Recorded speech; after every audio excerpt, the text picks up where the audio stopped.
araw ng Pasko sa inyong lahat. Alam naming excited kayo dahil sa napaka-espesyal na okasyong ito at dahil Christmas Day ngayon, marami kaming regalong good news just for you. Ako po si Carla Lizardo and you are watching Report kay Boss.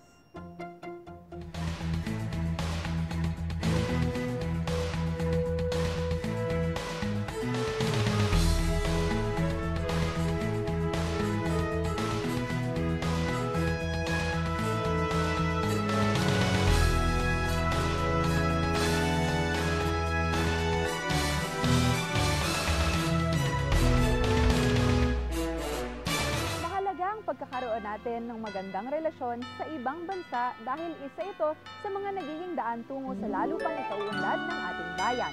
Kaya naman ang ating pamahalaan, sinisikap na mapanatili ang maganda nitong pakikipag-ugnayan sa iba't ibang nasyon. Last November 20, tumulak papuntang Kuala Lumpur, Malaysia si Pangulong Aquino para dumalo sa 27th Association of Southeast Asian Nations o ASEAN Summit.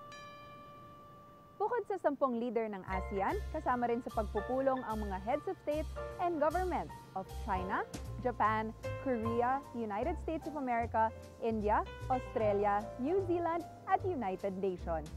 Para sa highlights ng ASEAN Summit ngayong taon, narito ang First Agenda.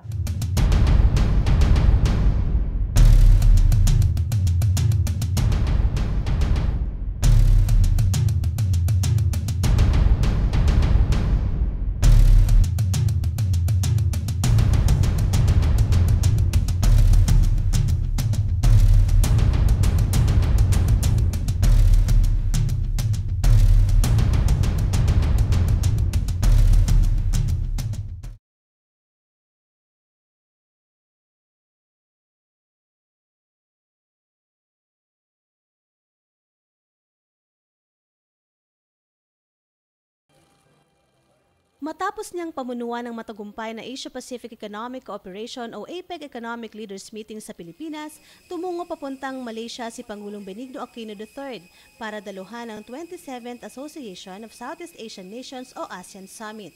Kasama ang kanyang delegasyon, dumating ang Pangulo sa Kuala Lumpur noong ika-20 ng Nobyembre. Sinalubong siya ni Philippine Ambassador to Malaysia Jose Eduardo Malaya III at ng Transportation Minister ng Malaysia. ASEAN is the regional organization for Southeast Asia, and it was founded in 1967 by 5 countries, including the Philippines. One of those who signed the ASEAN Charter was a Filipino, our then Secretary of Foreign Affairs, Narciso Ramos. Right now, ASEAN has been in existence for almost 48 years, okay? And if ASEAN was a country, okay, and not just composed of 10 countries, we would be representing the 7th largest economy in the world, okay? So the ASEAN as a group matters a lot, and also this is where a lot of the economic dynamism is taking place. Other regions of the world are barely growing, but in ASEAN, in our region, well, including China, the economies are very dynamic. This is the original home of the tiger economies. And I think as Filipinos, we can be proud that we are now in that league. Sa loob ng 2 araw, nakibahagi si Pangulong Aquino sa iba't ibang pulong kasama ang kanyang mga kapwa leaders sa ASEAN at dialogue partners mula sa mga bansang China, Japan, South Korea, India, Australia, New Zealand, United States of America at ang United Nations Secretary General. Sa lahat ng okasyong ito, idiniin ni Pangulong Aquino ng responsibilidad ng bawat bansa na makiambag sa pagkamit ng estabilidad sa halip na dagdagan ng tensyon sa rehiyon. Aniya, kung walang estabilidad, walang kaunlaran. Sumakayan po ang nakakarami na dapat panindigan ang patas, mapayapa at makatwirang resolusyon na aayon sa pandaigdig na batas. Napakalayo na nga po ng sitwasyong ito sa dinatan natin ng mga una natin pagdalo sa ASEAN Summit. Dati, bilang na bilang ang mga handang makiambag ng kanilang tinig sa atin. Ngayon, napakarami na natin kabalikat sa paninindigan. Ultimo nga po, ang dating pinapag-usapan natin ay sinabi na rin na kailangan magkaroon ng Code of Conduct sa South China Sea, sa West Philippine Sea, sa lalong madaling panahon. What we are seeing now, there are a number of ASEAN countries who have turned around, okay, and have also, raised their voice with respect to their concerns about what is taking place in the South China Sea, and including, of course, our West Philippine Sea portion of it. Previously, it was just us and the Vietnamese, but after the ruling had been issued by the tribunal in The Hague, we have been hearing a stronger statements, not only by the Malaysians, the host country for this summit, but also by the Indonesians. So, as far as we can see it from here, we're seeing a turning around of the opinions of the other ASEAN countries from their original skeptical view of the path that we have taken. Naging makasaysayan ang 27th ASEAN Summit sa Malaysia dahil pinirmahan ng 10 pinuno ng member states, kabilang na si Pangulong Aquino, ang 2015 Kuala Lumpur Declaration on the Establishment of the ASEAN Community at ang Kuala Lumpur Declaration on ASEAN 2025, Forging Ahead Together. Ibig sabihin, formal nang ilulunsad ang ASEAN Community sa katapusan ng Disyembre ngayong taon na magpapaigting sa pagtutulungan ng mga kasabing bansa sa pagpapaunlad ng ekonomiya, pagpapatibay ng seguridad at pangangalaga sa mamamayan nito, lalo na sa mga mahihirap. Bilang isang ASEAN community, lalakas ang kakayahan ng rehiyon na makibahagi sa pandaigdigang palitan ng mga produkto, serbisyo at kaalaman. Magbubukas din ito ng pagkakataon sa mga mamamayan ng ASEAN na magpakitang gilas at mag-ambagan sa iba't ibang larangan. Napapaloob naman sa ASEAN Vision 2025 ang iisang direksyong tatahakin ng bawat kasaping bansa para masigurong tunay na walang maiiwan sa pag-abot ng kaunlaran at para lalong makilala ang ASEAN bilang haligi sa diskursong pandaigdigan. Mahalaga ito sa pagharap ng rehiyon sa iba't ibang mga issue tulad ng sakuna, terorismo, pandemics, trafficking in persons at iba pa. Dahil din po ito na ang huling ASEAN Summit na dinulong ko bilang inyong Pangulo, ginamit din natin ang pagkakataon upang magpaalam sa ating mga kapwa pinuno sa Timog Silangang Asya. Maliban sa agarang pagtulong sa tuwing may kalamidad na hindi na nga po natin kailangan makiusap pa, ay dumarating na sila. Nagpapasalamat din tayo sa naging pagbabahagi ng punto de vista at karanasan na nakatulong upang higit nating mapagtibay ang pakikipag-ugnayan sa kanilang mamamayan at pamahalaan. Our People, Our Community, Our Vision. Sinasalamin ang temang ito sa 27th ASEAN Summit ang inisyal na mithiin ng ASEAN Founding Fathers ng kanilang itatagang organisasyon noong 1967. Makalipas ang halos 5 dekada, mabibigyang katuparan na ang mithiin ito sa formal na pagtatatag ng ASEAN Community sa December 31, 2015. At sa bagong komunidad na ito, ipagpapatuloy ng Pilipinas ang ambag para sa pagsusulong ng malawakang kaunlaran sa rehiyon, habang alinsabay nitong pinauunlad at pinatatatag ang sariling bayan para sa susunod na henerasyon ng mga Pilipino.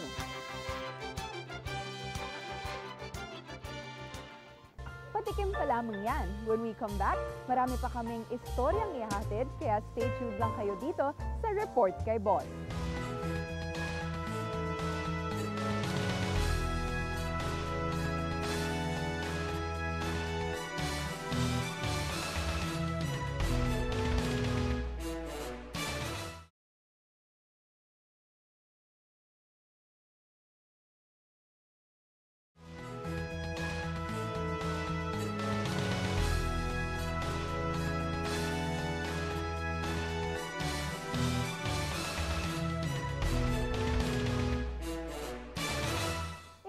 matapos makabalik si Pangulong Aquino mula sa Malaysia, nagpunta naman siya sa Paris, France para dumalo sa 21st Conference of the Parties on Climate Change. Ang Pangulo rin ang namuno sa Climate Vulnerable Forum High-Level Event kasama ang iba pang leader na nakibahagi sa dialogue. Narito ang mahahalagang paksang pinag-usapan sa dalawang pagpupulong.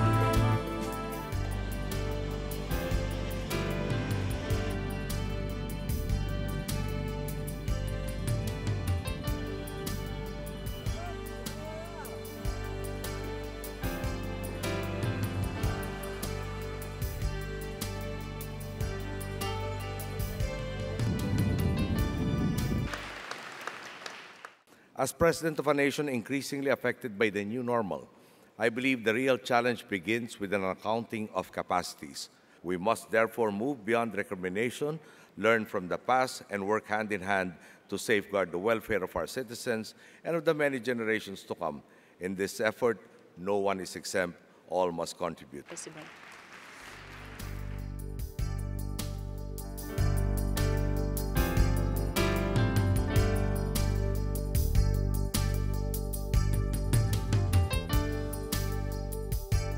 Dinaluhan ng mahigit 140 bansa mula sa iba't ibang panig ng mundo, nakiisa upang talakayin ang mga hakbang na magpapahina sa nagbabadyang epekto ng pagbabago ng klima sa panahon. Isang laban hindi lamang ng iisang bansa, kundi ng buong nagkakaisang lahi sa mundo.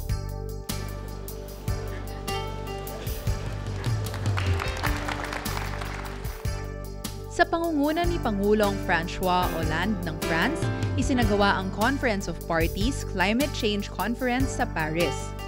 Layunin ng pagpupulong na maibsan ang greenhouse effect, lalo na ng mga bansang malaki ang kontribusyon sa carbon emissions gaya ng China, Estados Unidos at India. Sa isinagawang pag-aaral ng International Panel of Climate Change, kailangang maibaba ang tumataas na temperatura ng mundo at hindi dapat lumampas sa 2 degrees Celsius. Sa pagbawas ng temperatura, maiibsan ang epektong nararanasan natin dulot ng climate change lalo na sa mga developing countries gaya ng Pilipinas. Kadalasan kasi, ang mga mahihirap na bansa ang tinatamaan ng epekto nito. Halimbawa na lang ang mga bagyo na taon-taong nananalanta tulad ng Super Typhoon Yolanda. Kasama rin sa epekto ng matinding pagbago ng klima ang El Niño at La Niña phenomenon na sumisira sa agrikultura ng ating bansa.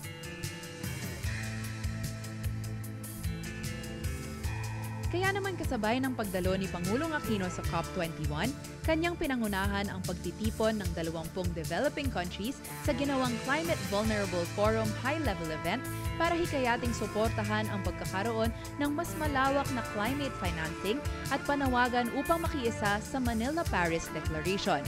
Ang kasunduang ito'y nabuo sa pagitan ni Pangulong Aquino at Pangulong Hollande noong nakaraang Pebrero nang magsagawa ng state visit si Hollande sa bansa.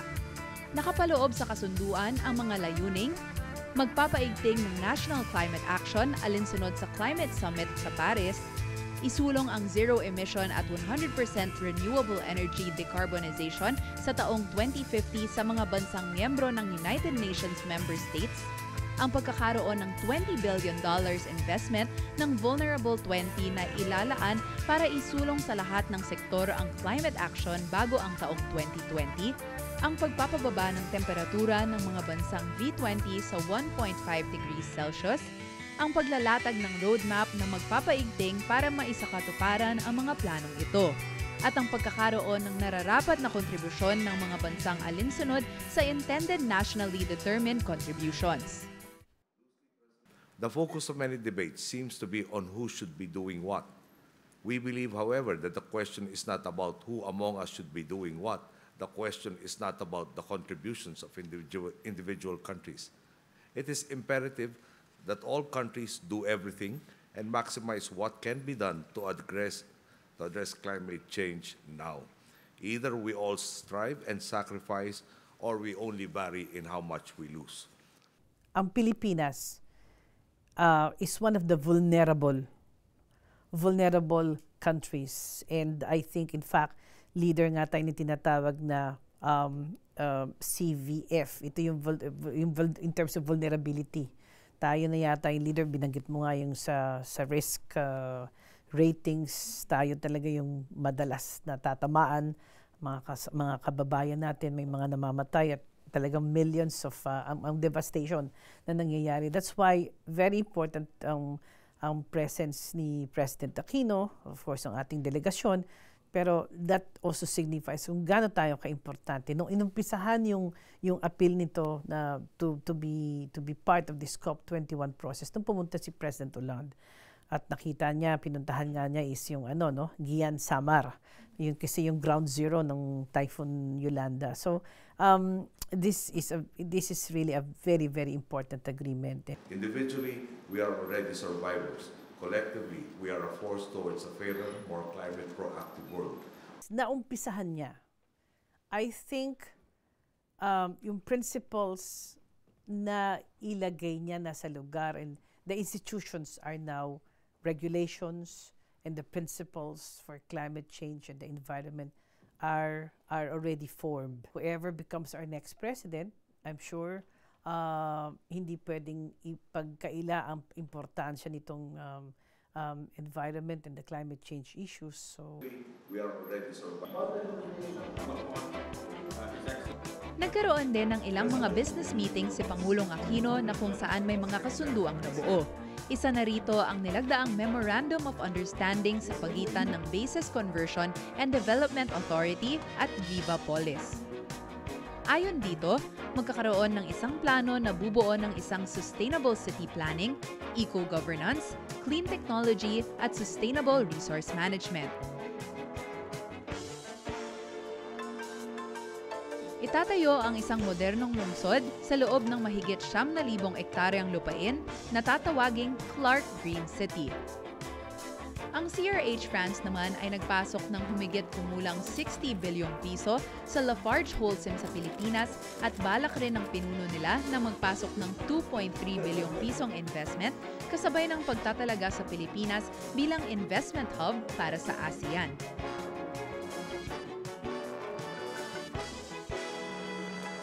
Nakipagpulong din ang mga executives ng Airbus para pag-usapan ang pagpapalawak ng industrial cooperation sa Pilipinas.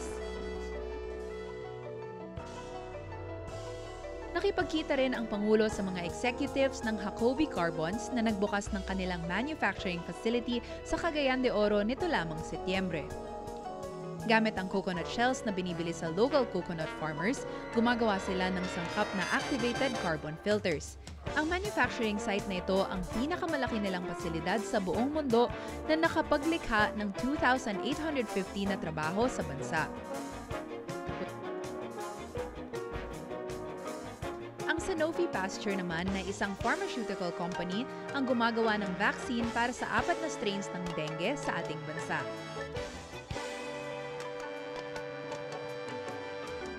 Bago naman matapos ang kanyang pagbisita sa Pransya, kanyang tinungo ang kumpanyang Yusin EO, isang kumpanyang unti-unting nakikilala sa larangan ng inobasyon sa manufacturing na tumutulong sa mga inventor na may isa konkreto ang kanilang mga idea.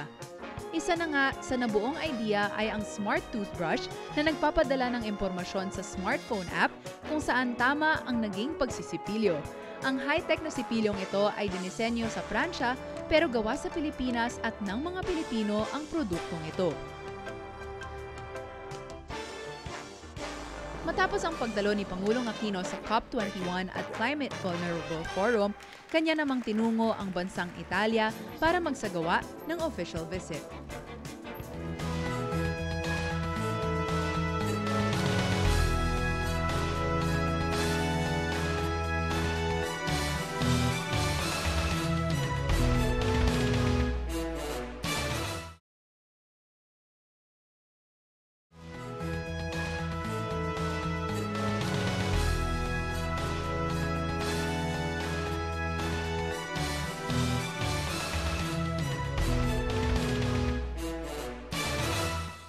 natin kanina ang mga kaganapan sa pagpunta ni Pangulong Aquino sa Paris. Mula sa France, dumiretso siya sa Rome sa bansang Italy kung saan nakausap niya si President Sergio Mattarella na nagpahiwatig ng suporta sa Pilipinas sa issue patungkol sa West Philippine Sea at peace process sa Mindanao. Sa Vatican City naman, muling nakaharap at nakausap ni Pangulong Aquino si Pope Francis. Narito po ang mga kaganapan. Mas malakas na relasyon at kooperasyon sa usapin ng development, trade, and investment, maritime security, defense, migrants' rights, at iba pa. Mula sa dinaluhang 21st Conference of Parties sa Paris, sunod na tinungo ni Pangulong Aquino ang Italia para naman sa isang official visit. Suporta para sa peace process sa Mindanao at maging sa posisyon ng Pilipinas ukol sa pagresolba sa usapin sa West Philippine Sea ang ipinarating ni na President Sergio Mattarella at Prime Minister Matteo Renzi sa kanilang pakikipagkita kay Pangulong Aquino. Kapwa nagpahiwatig ng pagsang-ayon ang dalawa sa hakbang na makahanap ng mapayapa at makatwirang solusyon sa isyung ito. Bukod dito, napag-usapan din ang kahandaan para labanan ang global terrorism kasunod ng naganap na pag-atake sa Paris kamakailan lang. Pagpapalakas din sa larangan ng trade and investment ang napag-usapan ni Pangulong Aquino at Prime Minister Renzi. We are trying to expand also the market of Philippine products. As you know, last year the Philippines was given the GSP Plus status by the European Union, wherein about 6,000 plus products of the Philippines can now enter the European Union with no duties.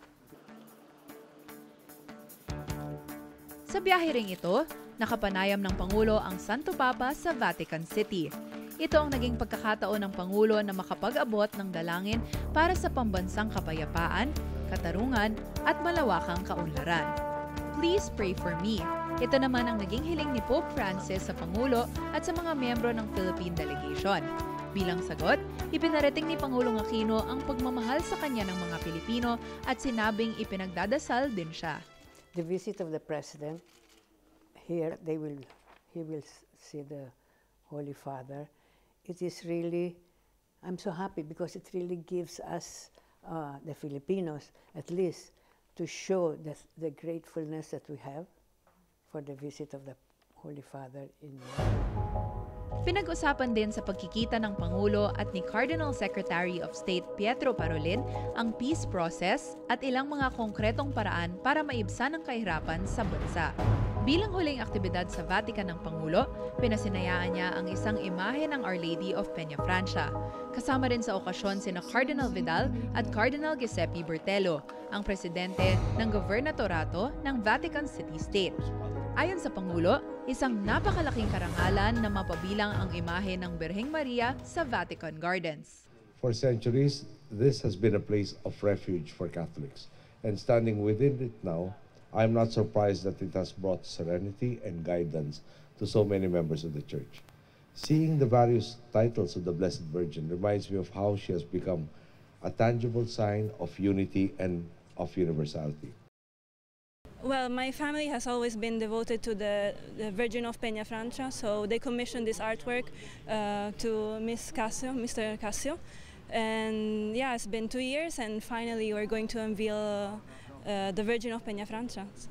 Il tempo, ho messo 2 anni per realizzarlo e ci sono voluti perché l'immagine era veramente complessa e ricca di particolari.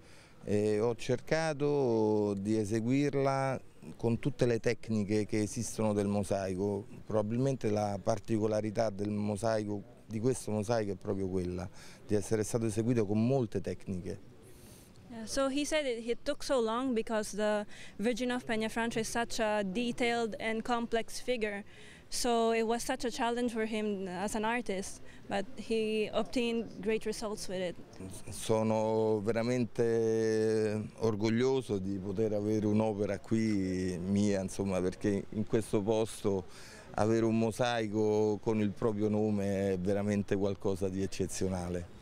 Yeah, he said that it's such a great honor for him to have his name as an artist and his artwork here in the Vatican. It's such a great honor. So even for my family, it's great news for everybody, I guess.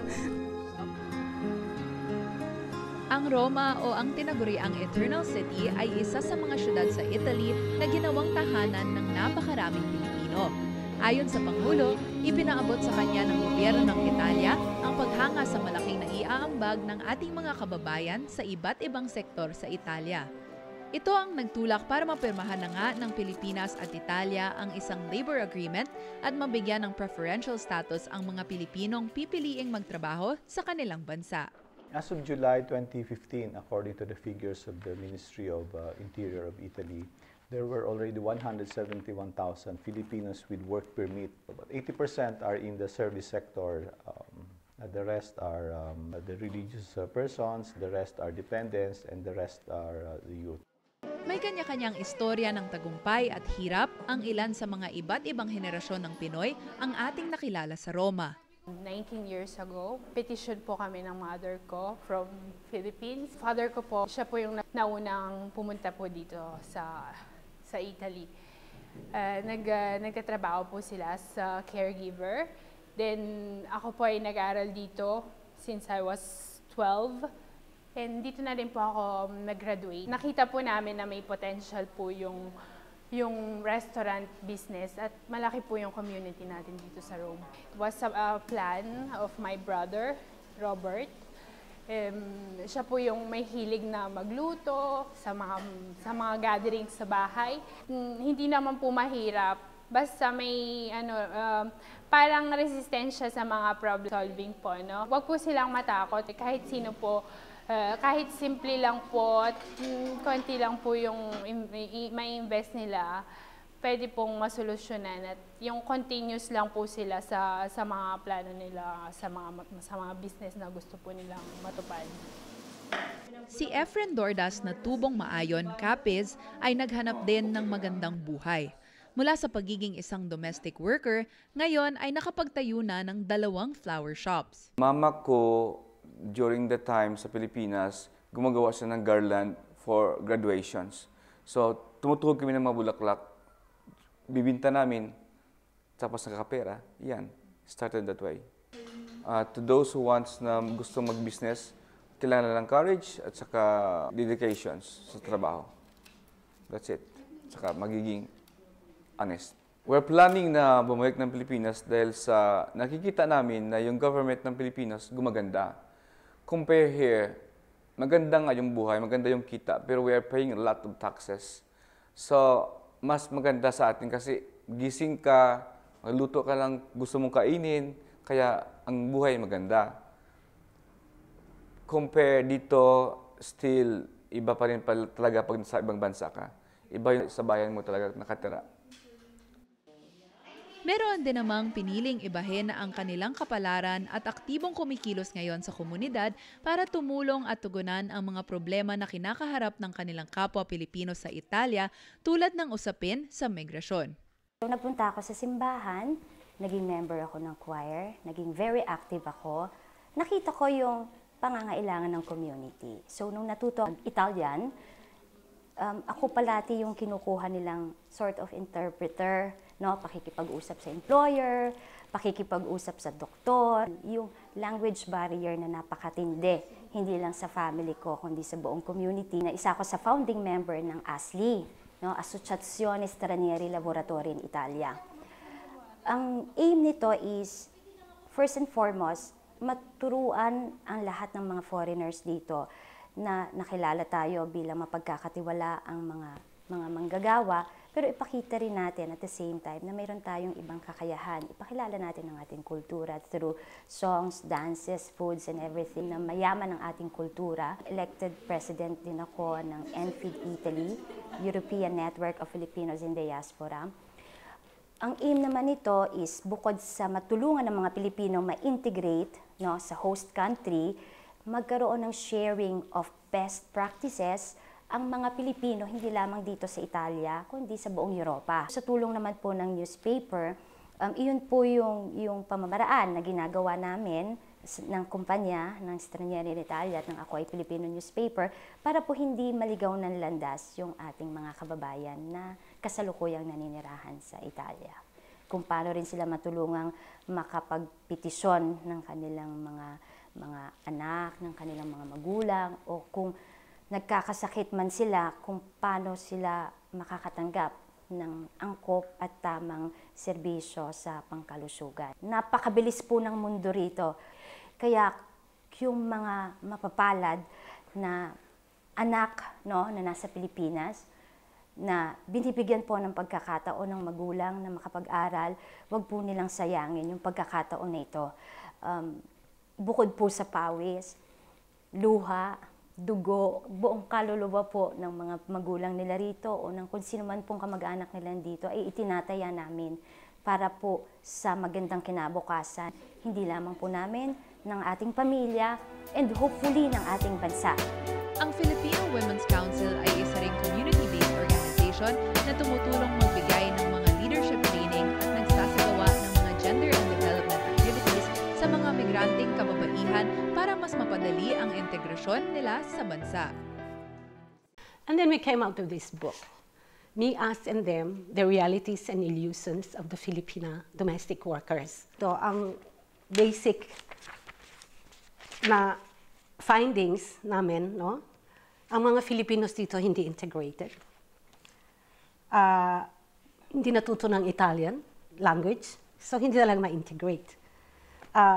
Saan ka kukuha ng lack of information ng where you go seek for legal counseling and advices for free. Kasi marami eh.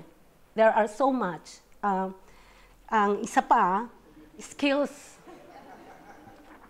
training and building. Kasi sabi nila, lagi na lang domestic worker. Bakit ba? No? Diba? So yun yung mga ano, I'm just citing some of this. Kulang din ang cultural and political awareness and exchanges with the community.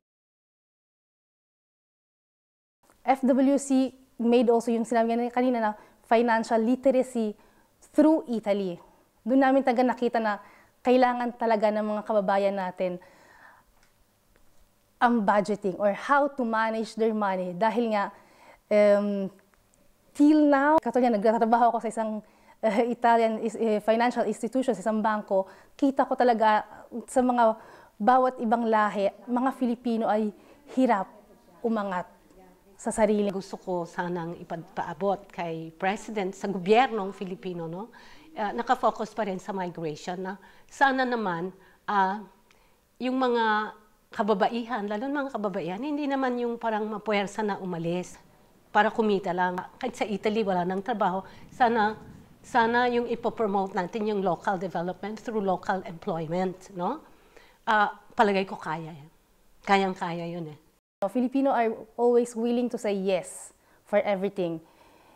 FWC is trying to break this tradition, habitude, na nakasanayan kasi ng mga Filipino talagang laging umoo. What we are trying to do is to empower them na merong ibang kakayanan na pwedeng gawin ang mga bawat isa sa atin. And especially women, gustuhin lang. Sa okasyon para kumustahin ang mga Pilipino sa Italia, ibinalita ni Pangulong Aquino ang transformasyong tinatamasa ng Pilipinas ngayon. Dito rin niya idiniin ang pangangailangang pangalagaan ito. Tayo ang gumawa ng pagbabago. Tayo ang nangahas mangarap. Tayo ang tumupad sa ating mga pangarap. At tayo ang hinahamon na lumaban at magpatuloy. Wala pa ring tongpats, wala pa ring wangwang, walang balik kurap. Tayo ang nakakarami, tayo ang nasa tama, tayo ang inaasahan ng mga susunod na henerasyon na Pilipino. Tayo ang dumadaang matuwid. Mga boss, tayo na't isulong at ipaglaban ang Pilipinas na matagal na natin pinapangarap. Magandang gabi po sa inyo. Maraming salamat.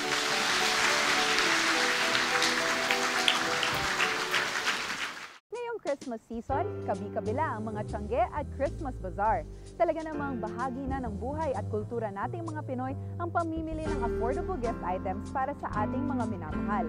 Kung hindi pa kayo nakakabili ng mga pangregalong mura at abot kaya, huwag po kayong mag-alala dahil narito ang ilan sa mga binisita naming tindahan sa Metro Manila.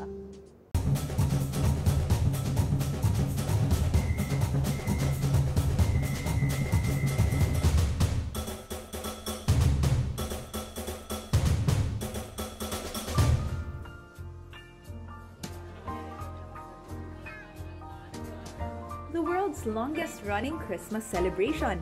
Diyan kilala ang Pilipinas pagdating sa pagdiriwang ng Kapaskuhan. Sa pagtungtong pa lang kasi ng Setyembre, talagang ramdam na ang Christmas spirit saan mang dako ng bansa. Sa iba't ibang mga simpleng pamamaraan na ipaparamdam na ng mga Pilipino ang tunay na kahulugan ng Pasko. Nariyan ang pagsasabit ng makukulay na Christmas lights at mga parol, ang tradisyonal na simbang gabi, ang pagbebenta ng mga katakam-takam na Christmas treats tulad ng bibingka at puto bongbong, at marami pang iba. Ngunit, sa mahabang kasaysayan ng pagdiriwang ng Pilipinas ng Kapaskuhan, maraming mga bagay na ang naging parte at humubog sa kahulugan ng Paskong Pinoy. Mawawala ba naman dito ang sikat na mga tiyangge?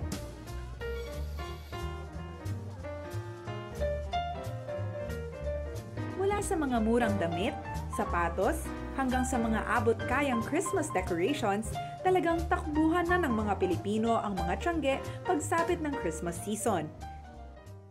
Bazaars are always about scavenger hunting. The Pinoys love to find unique items at affordable prices.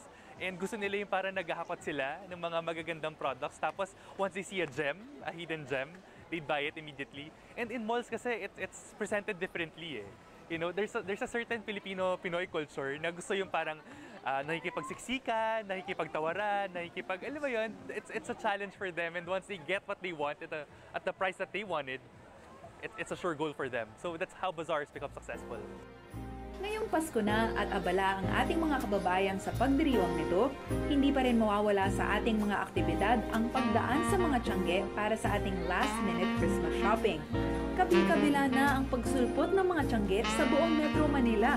Kaya naman, we roamed around the metro upang ihatid sa inyo ang ilang mga tiyangge o bazaars na talaga namang dinarayon ng mga Pilipino. Una na riyan, ang bazaar dito sa World Trade Center sa Pasay City. Tinawag bilang World Bazaar Festival.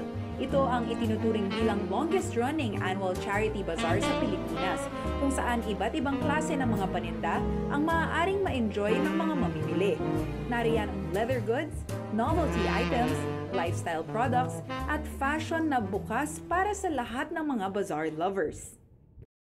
Ginawa kasi itong bazaar na to para sa mga Pilipino talaga ngayong Pasko. So para kay tatay, para kay nanay, there are different products here that cater to the different needs and wants of every Filipino this Christmas. So we have branded items, we have products na mura, merong products na bargain, tapos merong export also, export products na dito niya lang mabibili. The bazaar we offer is unlike any other.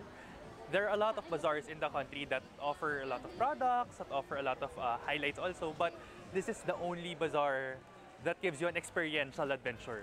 Once you enter the gates, iba na the atmosphere. Aabot sa humigit kumulang 600 exhibiting companies na may 700 booths ang pwedeng pagpilian ng mga mamimili. Kaya naman, kinikilala rin ang World Bazaar Festival bilang lugar para sa business opportunities bukod pa sa pagiging biggest shopping harbor. World Bazaar Festival is the bazaar that started it all. 15 years ago when the bazaars, you've never heard of any bazaars, we were the ones who pioneered it in the country. So World Bazaar Festival is basically a collaboration between charity and World Trade Center and Worldex to come up with a good show every December.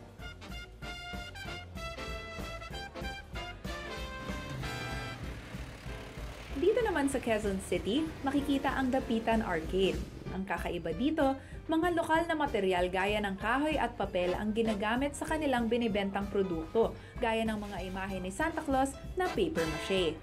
Kung gusto nyo nga makakita ng iba't ibang Christmas decors na bagay sa ating mga tahanan, aba, makikita yan dito sa Dapitan Arcade.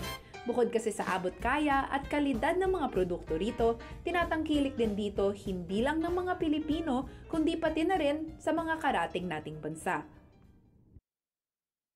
Yung aming mga items, mga Christmas decors namin, ine-export yan sa ibang bansa. Maraming tao ang dumarayo dito para mamili ng mga decors namin. Like nito, ang items namin, spray ang tawag dito. Depende ma'am sa size, kasi by size po kasi yung pinakamahaba namin, umabot siya ng 650 hanggang 600. Then yung Yung sinundan nito, 550 hanggang 500. Then yung pinakamaliit namin, 280 hanggang 250. Pwede mo itong isabit sa doors, sa wall, and sa window. Yun. Doon mo siya pwedeng ilagay. Then ito, isa nito, 500 hanggang 450. Pwede hanggang 400. Dito kasi, pag sinabing Dapitan Arcade, nakatatak na yan sa mga buyer, sa mga customer na dinarayo talaga pag Burman kasi nga mas mura na at di kalidad pa yung mga tinitinda dito sa Dapitan Arcade. May tatalo pa nga ba sa Pasko ng Pilipinas? Makailang beses na natin napatunayan na it's really more fun in the Philippines pagdating sa selebrasyon ng Kapaskuhan. Kung anong lamig ang dala ng Yuletide season, ay siya namang init ng ating pagtanggap sa tunay na diwa ng Pasko, ang pagbibigayan at pagmamahalan. Tandaan natin na hindi nasusukat sa mga dekorasyon, regalo o handa ang pagdiriwang natin sa mahalagang okasyong ito. Huwag nating kaligtaan ang malasakit na pwedeng ibigay sa ating kapwa at syempre sa pamilya. Maligayang Pasko po sa ating lahat!